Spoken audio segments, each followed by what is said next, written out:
Bismillahirrahmanirrahim. Assalamualaikum warahmatullahi wabarakatuh.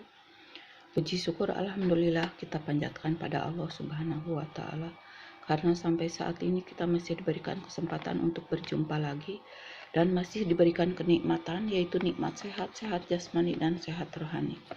Baiklah, hari ini kita akan melanjutkan materi pelajaran minggu yang lalu, yaitu mengenai tentang pengelolaan sumber daya alam di Indonesia.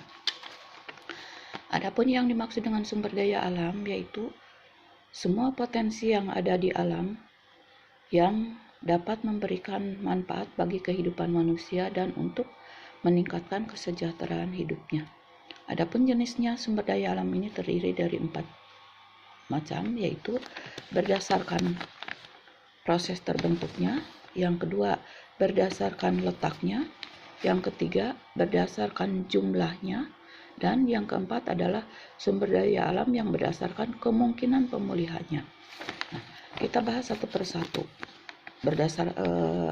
Sumber daya alam yang berdasarkan proses terbentuknya ada 2 macam, yaitu sumber daya alam abiotik dan sumber daya alam biotik.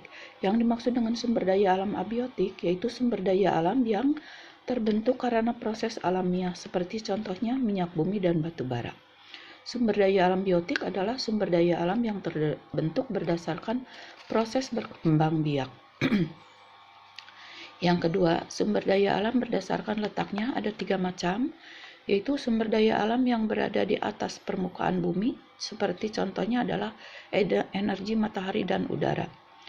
Sumber daya alam yang berada di permukaan bumi, seperti contohnya adalah tanah, pertanian, peternakan, dan hutan.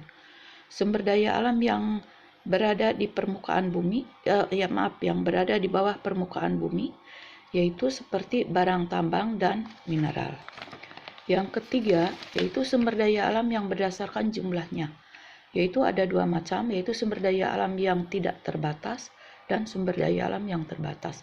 Yang dimaksud sumber daya alam yang tidak terbatas seperti contohnya adalah udara dan sinar matahari.